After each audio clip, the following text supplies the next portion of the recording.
This is Zane from Anything for Geeks, and today we are going to be talking about the Carboniferous period.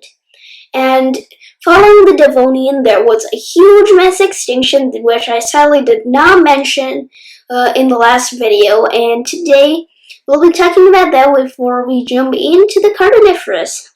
So, let's get started. So, about this mass extinction, what basically happened, so long story short, a star a long ago, far away, a star exploded, and it just basically sent a nuclear explosion to Earth in the form of a gamma ray. And a gamma ray is basically an intensified form of an X-ray that means the end of the world.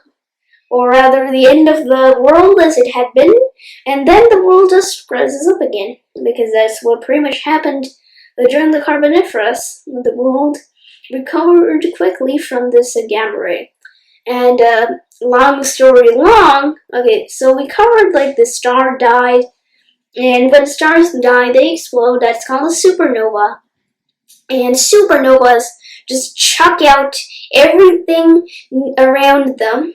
After exploding them to bits, and then they just chuck out the bits into outer space, and they also chuck out some gamma rays in the process as well. So what are gamma rays?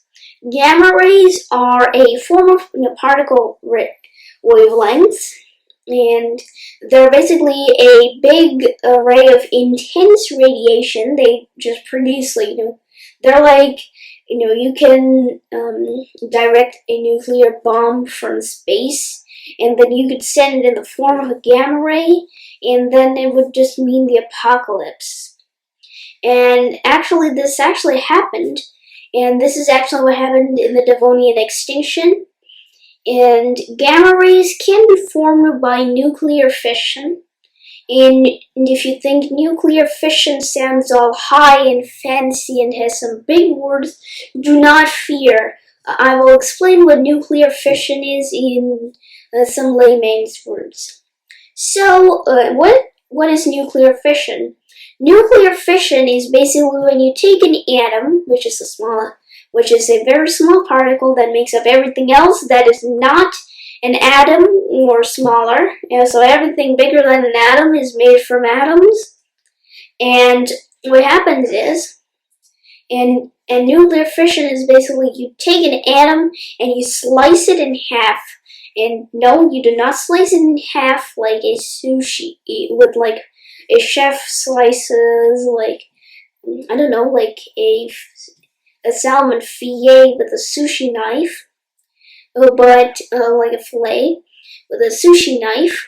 Instead, you have to take a very high intensity laser and do all sorts of stuff, and then you got shake the atom inside out, and then cut it with the laser to actually get nuclear fission. So it's a very complicated process. But supernovas just do everything at once by exploding with the force of a gazillion tons of TNT. And that is a lot of explosion. And in this process, the atoms in the sun just literally get blasted to bits by themselves blasting everything around them. And this creates a lot of radiation, which eventually coalesces into a gamma ray. Basically, atoms explode everything around them, they explode, which releases a lot of bad stuff, and all that bad stuff forms itself into a death ray. It just points itself towards Earth, and then everybody's just waiting for the apocalypse to happen. And the apocalypse did come. The gamma ray, or we can call it the death ray if you like, hit Earth, and it was going towards Earth, and it hit Earth, and it released massive amounts of radiation, equivalent to the amounts that were released in nuclear bombs, like the ones that were exploded in World War II. Go watch a history class or read about it because I'm not talking about it here. It's just too gruesome. But anyway, the gamma ray exploded.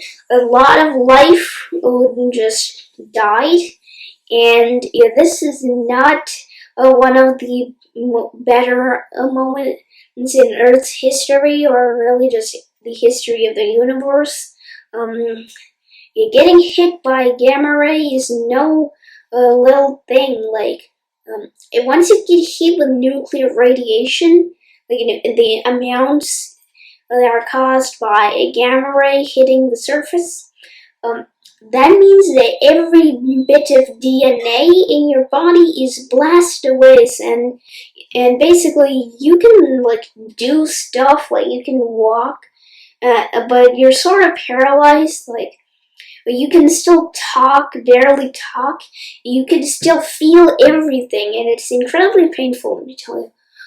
I have actually not experienced this. I would not be here to talk to you if I had, but like, it's a really gruesome story. You can read about what happened to a Japanese guy who was working in a nuclear plant when the plant exploded, and the results would be very similar if a gamma ray hit Earth, although, like, a lot of stuff would be affected. And what happens during a nuclear impact, I guess we can call it, is that so the DNA goes out, and without DNA, your cells are basically just there, and they just begin to die. And what happens is your cells are always dying, but don't worry, don't think that don't cells just run away then. And no, they don't, because they produce new cells in your place, but eventually the cells just begin running out, and that's why when you age, you die, because more cells just keep going than they're being replaced. But without DNA, there are no more new cells to replace the dead ones, and when your body is rotting, that means that you're like basically a zombie.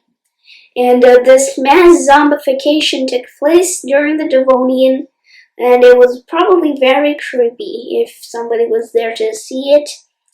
But luckily, miraculously, life survived in small pockets where intense radiation wasn't hit, like, and people, and actually not people, but like animals and plants weren't hit too much by the radiation. And what happened was, from these little pockets, life began to expand once again. And after this extinction, there was expansion. And this is where we finally come to the Carboniferous, which is, let me tell you, it's one of the most interesting periods in Earth's history. And according to one YouTuber, the Earth apparently glitched during this time, and so we can find out why exactly, according to their verse, the Earth glitched. What happened was, without a lot of large herbivores, a similar thing happened during the Silurian. Plants rapidly took over the new apocalyptic wasteland that is now known as Earth. It is not an apocalyptic wasteland now, although many people have wrote stories that it will someday become that again. But in the Carboniferous, plants rapidly took over, and you might remember that in the Devonian period, the first trees were actually horsetails, and horsetails are like these tiny plants that absolutely do not look anything like a horse's tail, so do not be fooled. But anyway, so these horsetails became big and joined and woody, and they just took the name of the first trees. And a very similar thing happened during the Carboniferous, albeit to a slightly humongous scale, if I may say that, because the most common plants during the Carboniferous were lepidodendrons. And lepidodendrons are basically, they look like trees, modern trees, but like Watiza, the first tree during the Devonian, that was a horsetail. They were not actually related to any trees of today, but actually they were closely related to today's club mosses, which are actually not mosses. The club mosses are kind of different, and like I made a slight mistake. Club mosses are actually vascular plants. Whenever I mention them, I used to say that they're not vascular, but forgive me for my mistake. I apologize. And club mosses are like 2 inches tall, like about this big. They're tiny. They're kind of like Cooksonia, which we mentioned in the Silurian video. And lepidodendron was basically a giant, not even giant, that calling a lepidodendron giant does it less honor than it deserves. The true word would be humongous, absolutely humongous, because lepidodendrons rose up to 50 meters tall, or 164 feet. And like that's approximately 200 feet if you would like, and they are like 2 inches to approximately 200 feet is quite the big leap to me. I don't know about you people, but it's definitely quite the distance for me. And yeah, these are like really closely related plants, and yet there's such a big difference between the two. And with gigantic plants comes a lot of oxygen with photosynthesis, which just takes carbon dioxide and water to make sugar and then just chucks out the oxygen into the air. And with so many plants around, like with the lepidodendrons, and then like we got ferns and cycads and stuff like that, the earth was basically a giant mangrove with some pockets of other ecosystems here and there, maybe some canyon or a plateau. But mostly the earth was covered in lush wild swamps and bogs and marshes. Earth was basically a giant mangrove. And with these plants and all these trees, these fake trees, things began to get weird with oxygen. Now, oxygen is necessary for all animals. All animals use it to breathe, or like most animals use it to breathe. And some animals are not dependent on oxygen. For example, like comb jellies. Some animals are not dependent on oxygen too much, but the animals that were on land certainly were, like arthropods. And arthropods, here's where things get interesting. Arthropods became huge as the trees themselves. Okay, maybe not as the trees, but comparatively they grew as much as the trees did compared to club mosses. Because arthropods, we would not have wanted to share a world with them if they existed today as they were in the Carboniferous. They were really creepy. So millipedes, they're just crawl, and some will achieve the honor of being the first animal on land, so good for them, but they just crawl around and give the occasional nip or two, and they just crawl minding their own business, right? Well, millipedes were not always so innocent during the Carboniferous. Like, take Arthropleura, which would not do you much harm. It was a herbivore and that fed on the cycad and fern-like plants that lived during the Carboniferous. But what really struck out from this millipede was that it was the size of a car. Like, it was 8.5 feet long or something like that. And I'm not sure I would want to meet an 8.5 foot long millipede, and I don't think most of the people that are watching me right now would.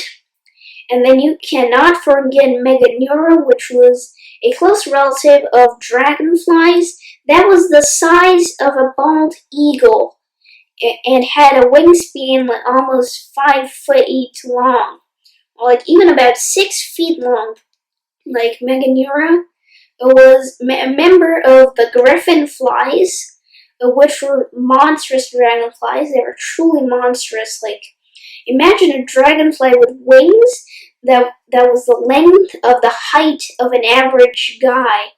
That would be really creepy. And there are still eurypterids in the mangrove waters. Eurypterids were now in their waning days, and most of them had been killed off, but some still persisted during the Carboniferous, and they attempted to reclaim their former glory. But they were sadly unsuccessful, and their line would pretty much go extinct after the Carboniferous. There was Megarachne, which was a eurypterid the size of a cat. Not really big, but still big by then eurypterid standards. And Megarachne means a big spider or giant spider because it was actually thought to be an ancient spider when it was first discovered, and in the BBC documentary Walking with Monsters, it is presented as such. And don't get me wrong, that documentary has some great information, but in this point, it sadly misinterpreted, or it just was misled. A lot of people, and because the news came out that was a eurypterid, not a spider, after filming, and so the documentary couldn't do anything about it. But more than that, today Megarachne is regarded as a eurypterid. Unlike that in the documentary, it would have lived in the water and not on land, and it would not have chased ancient reptiles. And here's where we get to ancient amphibians, because amphibians were pretty common, and they were the ancestors of reptiles, and not amphibians, tetrapods. Tetrapods were pretty common, and I prefer to use the term tetrapod because today amphibians, we just refer the term amphibians to like frogs, toads, newts, and salamanders, and these animals were not newts or salamanders. There were actually a completely different group of tetrapods. And so I prefer to use the term tetrapod. It just means 4 leg or 4 feet. And that's because these animals were able to walk on land with 4 feet, and they had 4 legs instead of fins like fish do. And we are also tetrapods. We have 2 arms and 2 legs. And your pet cat or a pet dog is a tetrapod. So if you live in a house, that annoying rabbit who always comes and munches on your lawn is a tetrapod. But spiders and arthropods are not tetrapods. Like, the butterfly you keep seeing, not a tetrapod. But that bird that makes a nest in your tree, definitely a tetrapod. And for example, that frog you just saw in the pond, that's a tetrapod too. But it's an amphibian. And you must remember, all amphibians are tetrapods, but not all tetrapods are amphibians. And these tetrapods were very common during the Carboniferous, and thus it is called the age of tetrapods or the age of amphibians. And during this time, the ancestors of modern-day frogs and newts and salamanders were evolving, because until this time, the tetrapods that existed before weren't really related that closely to frogs. They were not the direct ancestors of salamanders, and yeah, they were pretty much the ancestor of everything today that lives on land except for the arthropods. And yeah, that's basically it. And for some examples of tetrapods, we could have Carboniferous, which was a very weird eel-like tetrapod that lived mainly in water. It was aquatic, and it used its tail for propulsion and steering, and its limbs were like really tiny compared to the rest of its body. If you look at later paintings on Wikipedia, you'll barely see the legs, and then you can't even see the arms because they're so tiny. And Carboniferous is just one oddball version of them. There was Ariops, which was pretty common in the late Carboniferous, but and it was found in New Mexico and in Arizona. And Irios was actually more common in the following period, the Permian, but it was still found in the Carboniferous. So that's actually it for today because this is part 1, and the video is simply too long. So yes, I'll be uploading part 2 pretty soon after I upload this video, which is part 1. And so go watch both parts. Start from part 1 because you not want to be caught up in part 2 without knowing anything about what happened in part 1. So yeah, bye. And also, please remember to subscribe and like, share, comment, and see you later. Bye.